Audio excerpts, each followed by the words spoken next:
안녕하십니까. 대한의사협회 비상대책위원회 위원장 박형욱입니다.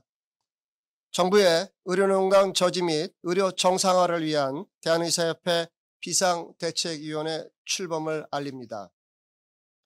먼저 대한의사협회 비상대책위원회 구성에 대해서 말씀드리겠습니다. 2024년 11월 16일 대한의사협회 대의원회 운영위원회는 정부의 의료농단 저지 및 의료 정상화를 위한 대한의사협회 비상대책위원회 구성 및 관련 사항에 대하여 논의하였습니다. 운영위원회는 15명 이내로 비대위를 구성하기로 의결하였습니다. 위원은 대의원회 운영위원회 추천 2명, 전국 시도의사회 의장단 협의회 추천 2명, 전국의과대학 교수협의회 추천 3명, 대한전공의협의회 비상대책위원회 추천 3명, 대한의과대학 의학전문대학원 학생협회 추천 3명, 위원장 추천 1명으로 구성되었습니다. 저는 사직전공의들과 의대생들의 의견을 반영하는 것이 중요하다는 판단하에 위 구성안을 제안하였고, 운영위원회는 재석 19명, 찬성 18, 반대 1이라는 압도적 숫자로 의결하였습니다. 굳은 신뢰를 보여주신 김경웅 대의원회 의장님을 비롯한 여러 운영위원님께 깊은 감사를 드립니다. 추천받은 명단은 별도의 표와 같습니다. 대한전공의협의회 비상대책위원회 박단 위원장은 비대위 위원으로 참여합니다. 동시에 6명의 자문위원이 위촉되었습니다. 표를 보시면 나상현, 한미애 2분은 대한의사협회 대의원회 부의장으로서 여러 가지를 조정해 주실 것입니다. 이주병 충청남도 의사회장님과 최운창 전라남도 의사회장님께서는 지역사회의 여론을 전달하고 전체적인 내용을 조율해 주실 것입니다. 김창수, 배원하, 배장한 교수님은 각각 전국의과대학 교수협의회 회장, 부회장, 고문으로서 의과대학 교육과 전공의 수련에 대해서 조언해 주실 것입니다. 윤영선 바른의료연구소 소장께서는 사무총장으로 봉사해 주실 것입니다. 박단 대한전공의협의회 비상대책위원회 위원장을 포함한 2분의 위원, 그리고 대한의과대학 의학전문대학원 학생협회에서 추천한 3분이 역시 비상대책위원으로 활동해 주실 것입니다. 자문위원으로 안덕선 한국의학교육평가원장은 의학교육의 원칙을 지키고 의학교육의 질을 유지하기 위한 대책에 대해서 조언해 주실 것입니다. 이성환 대한공중보건의사회 협의회 회장께서는 이 사태가 공중보건과 지역의료에 대해 미치는 영향에 대해서 자문해 주실 것입니다. 이재용 프리드먼 연구원 원장과 장효건 인허무부 대표께서는 의료계 외부의 시각에서 조언을 해 주실 것입니다. 김현희 법무법인 의성 대표 변호사와 전성훈 법무법인 한별 변호사께서는 전공에 대한 법적 지원을 최우선적으로 조언해 주실 것입니다. 또한 운영위원회는 전국적인 특별위원회를 구성하여 지역 여론을 수렴하고 위기적 시기에 대비할 것을 권고하였습니다. 이는 앞으로 신속하게 진행할 것입니다. 두 번째, 정부의 신뢰회복 조치의 필요성에 대해서 말씀드리겠습니다. 대다수 국민 여러분은 파행적 의료 사태가 빨리 마무리되기를 바랄 것입니다. 저희 의사들도 당연히 그렇습니다. 선배 의사들이 투쟁을 위하여 전공의들과 의대생들에게 돌아가지 말라고 요구할 수는 없을 것입니다. 반대도 마찬가지입니다. 비대위는 그들의 의견을 존중할 것입니다. 물론 선배 의사들이 전공의들과 의대생들을 설득해야 한다는 분들도 있습니다. 그러나 불행하게도 정부의 모습을 보면 전공의들과 의대생들에게 정부를 믿으라고 하기 어렵습니다. 따라서 정부의 의료농단 상태가 악화된 과정을 되돌아보며 윤석열 대통령께서 신뢰 회복을 위한 조치를 해 주실 필요가 있다는 점을 말씀드리고 싶습니다.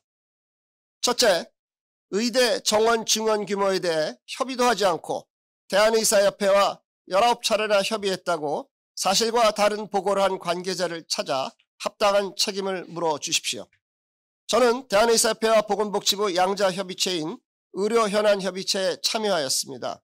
여기서 의대 정원 증원 규모는 전혀 논의하지 않았습니다.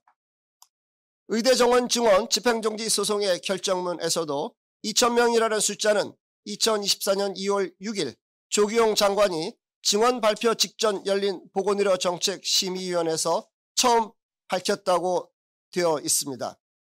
누군가 윤석열 대통령에게 의대 정원 증원 규모에 대해 의협과 협의했다고 사실과 다른 보고를 하였고, 윤석열 대통령께서는 그들에게 속아 2024년 4월 1일 대국민 담화에서 사실과 다른 말씀을 하셨습니다. 돌이켜보면 정부는 의료현안협의체에서 일종의 알리바이를 만들고 있었습니다. 정부는 협의의 회피를 만드는 작업을 했습니다. 그리고 그 회피를 이용해 국민에게 의협을 불통 집단으로 전달했습니다. 이에 대해 정부는 사과 한마디 하지 않았습니다. 이것은 결코 과거의 일이 아닙니다. 협의라는 것을 이렇게 악용하는 상황에서 어떻게 전공의들과 의대생들에게 정부를 믿으라고 말할 수 있겠습니까? 둘째, 2,000명 증원이 과학적 근거가 있다고 윤석열 대통령에게 사실과 다른 보고를 한 관계자를 찾아 합당한 책임을 물어주십시오. 2024년 4월 1일 대국민 담화에서 윤석열 대통령께서는 통계와 연구를 모두 검토하였다고 말씀하셨습니다. 이에 반대하는 의료계가 과학적 근거를 내놓으라고 말씀하셨습니다. 의사인력 추계는 어떤 과정을 취하느냐에 따라 결과가 매우 다릅니다. 2020년 오용인 등은 2035년 781명에서 15,866명의 의사인력 공급 과잉이 발생한다고 추정하였습니다. 2018년 버클리 대학의 셰플러 교수는 OECD 자료를 이용하여 2030년 대한민국에서 3,821명의 의사인력 공급 과잉이 발생한다고 추정하였습니다. 사태 이후인 2024년 11월 4일 서울대학교 경제학과 김세직 교수는 향후 10년간 의료 공급 증가율은 연 3.2%로 의료 수요 증가율 1.3에서 1.9%의 범위를 1.3% 이상 앞선다고 밝혔습니다. 결국 정부의 누군가가 의사 공급 과잉이 초래될 것이라는 연구들은 쏙 빼버리고 윤석열 대통령께 보고한 것입니다. 이는 과학적 근거가 아닙니다. 의사들을 과학적 근거를 외면하는 불통 집단으로 전달한 관계자를 찾아 합당한 책임을 물어주십시오. 셋째, 사직서 수리 금지 명령 등 행정명령으로 전공의들의 기본권을 침해한 관계자를 찾아 합당한 책임을 물어주십시오. 지난 추석 전 보건복지부는 추석에 문 여는 동네 의원을 강제 지정하겠다고 밝힌 바 있습니다. 이에 한 개원이가 직원이 추석 근무를 거부할 경우 강제 근로가 가능한지 고용노동부와 보건복지부에 유권 해석을 의뢰했습니다. 그러나 묵묵부답이라고 합니다. 추석 때 본인 의사에 반해 강제 근로를 시키는 것은 근로자의 인권을 침해하는 것입니다. 그런데 사직서 수리 금지 명령으로 이직의 자유를 침해하는 것은 훨씬 크게 기본권을 침해하는 것입니다. 보건복지부는 사직서 수리 금지 명령으로 거의 3개월 동안 전공의들이 다른 의료기관에 취업하지 못하게 만들었습니다. 게다가 보건복지부는 수련기간이 월급을 지급할 의무가 없다고 공문을 내려보냈습니다. 공무원이 직무 수행 능력 부족으로 직위 해제 처분이 되어도 봉급의 80%를 지급합니다. 심지어 공무원이 형사사건으로 기소되어 직위 해제된 경우에도 봉급의 50%를 지급합니다. 당연히 일상적 상황에서 근로를 하지 않은 근로자에게 사용자가 급여를 제공할 의무는 없을 것입니다. 그러나 보건복지부가 사직서 수리 금지 명령이라는 공적 행정명령으로 전공의들의 이직을 막았다면 먹고 살기는 해 주었어야 합니다. 어떤 분은 무조건 협상과 대화를 해야 한다고 말하기도 합니다. 그러나 협의를 가장한 협의는 정부의 알리바이용으로 사용될 뿐입니다. 앞서 언급한 의료현안협의체가 실제 사례입니다. 윤석열 대통령께서 진정한 협의가 가능할 것이라는 믿음을 주시기를 간곡히 청합니다. 세 번째, 의료 시스템의 문제를 전공의 책임으로 전가하는 정부의 문제입니다. 사직 전공의들이 돌아가기 위해서는 수련 과정에서 합당한 보호가 있어야 하고 수련 후 미래가 보여야 합니다. 근로기준법에 따르면 주당 최대 40시간, 노사 합의하에 주당 52시간 근로가 가능합니다. 법은 그 이상의 근로를 금지하며 국민을 보호하고 있습니다. 그런데 전공의들은 바로 그 법의 이름으로 주당 최대 88시간 일하게 만들어 놓았습니다. 전공의들은 국민인가요? 또한 전공의들은 의료소송의 위험에 심각하게 노출되어 있습니다. 전공의들은 응급실과 병동에서 밤을 새워 환자를 진료합니다. 아차하는 순간 의료사고가 발생하면 수억 수십억 원의 손해배상 책임을 질 수도 있습니다. 경찰과 검찰에 불려다니고 징역 또는 금고형을 선고받을 수도 있습니다. 이런 상황을 내버려 두고 수련을 받으라고 할 수 있는지 심각하게 돌아봐야 합니다. 정부는 개선한다고 하지만 흉내만 낼 뿐입니다.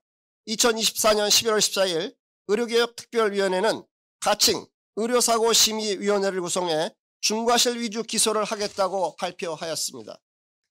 중과실인지 여부에 대한 전문적 판단을 주로 비전문가들이 모인 위원회에서 심의하겠다고 합니다. 그런 나라가 있는지요? 의료개혁특별위원회라는 위원회를 만들고 거기서 또 위원회를 만들겠다고 합니다. 만일 의료사고심의위원회에서 중과실이 아니라고 판단했는데 검사가 기소하면 막을 방법이 있는지요? 지난 9월 24일 대검찰청 수사심의위원회는 김건희 여사에게 명품 가방 등을 건넨 최재형 목사에게 기소를 권고했습니다. 그러나 서울중앙지검은 이를 무시했습니다. 그것을 교정할 방법도 없습니다. 앞으로 전공의들은 의료사고심의위원회에 불려다닌 후 다시 검사에게 불려다닐 수 있습니다. 그런데 전공의들이 3, 4년간 가혹한 수련 환경을 견디고 전문의가 된다고 받는 건강보험 수가가 더 올라가는 것도 아닙니다.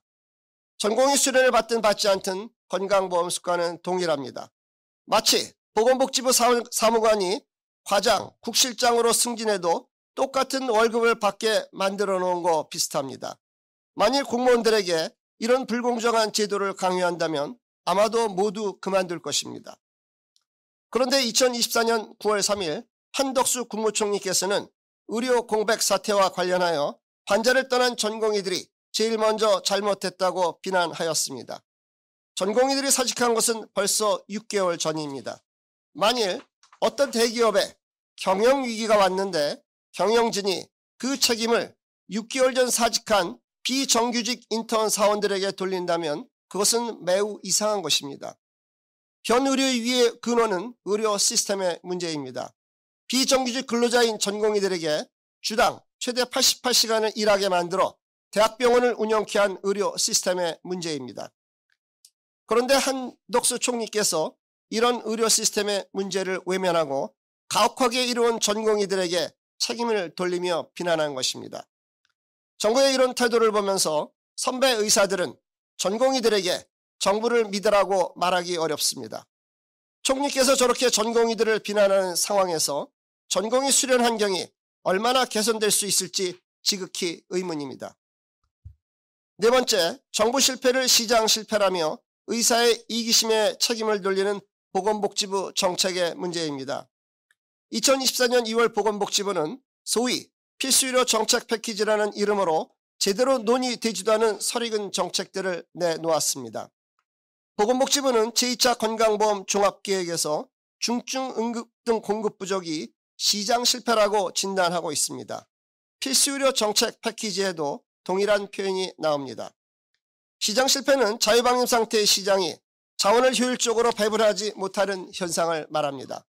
우리나라 건강보험 수가는 정부가 결정하는데 필수의료 파탄이 왜 시장 실패인지요? 권준혁 미국 클리블랜드 병원 교수는 한국의 간 이식 비용은 미국의 16분의 1 수준이라고 말합니다. 그런데 1년 후 생존율은 한국이 95%로 미국의 90%가 높다고 합니다. 미국의 16분의 1 수준인 우리나라 간 이식 비용은 자유방임 상태의 시장이 만든 것이 아닙니다. 우리나라 필수의료 파트는 명백히 정부 실패입니다. 그런데도 정부는 시장 실패라고 진단합니다. 이는 다시 의사의 이기심 탓으로 이어집니다. 보건복지부는 불공정 의료 생태계의 원흉으로 실손보험과 비급여 미용의료를 거론합니다. 이 분야에 문제가 있는 것도 사실입니다. 그러나 미국의 16분의 1 수준인 우리나라 간 이식 비용이 미용의료 때문에 만들어진 것인지요? 지난 의료현안협의체에서 저는 보건복지부 공무원들께 이렇게 말씀드렸습니다. 실손보험에 문제가 있으면 개선해야 한다. 그런데 그 이면에 초저수가 문제가 있지 않나. 다른 나라의 의료 수가와 우리나라 건강보험 수가를 비교해서 객관적 데이터에 근거하여 문제를 해결해야 되지 않나. 이렇게 말씀을 드린 적이 있습니다. 그러나 보건복지부는 이런 객관적인 데이터를 만들지 않습니다. 그러면서 정부 실패를 시장 실패로 진단하고 의사들의 이기심 때문에 필수 의료 위기가 왔다고 전달합니다. 그리고 온갖 규제를 예고합니다. 뉴스위크지는 해마다 전 세계 최고 병원을 선정해 발표했습니다. 2024년 올해는 250개 세계 최고 병원을 선정했습니다. 우리나라 병원은 모두 17개가 선정되었는데 대부분 수도권의 민간 사립대학 병원입니다. 그런데 지금으로부터 66년 전인 1958년 우리나라 최고의 병원은 국립중앙의료원이었습니다. 국립중앙의료원은 스칸디나비아 3국의 지원으로 설립되었습니다. 당시 국립중앙의료원은 극동아시아 최고 시설의 병원이었습니다. 지난 66년 동안 이름도 없던 우리나라의 민간 사립대학 병원들이 전 세계 최고 수준의 병원으로 성장했습니다. 그런데 도대체 왜 보건복지부가 운영하는 국립중앙의료원은 지난 66년 동안 상대적으로 이렇게 뒤떨어지게 된 것일까요?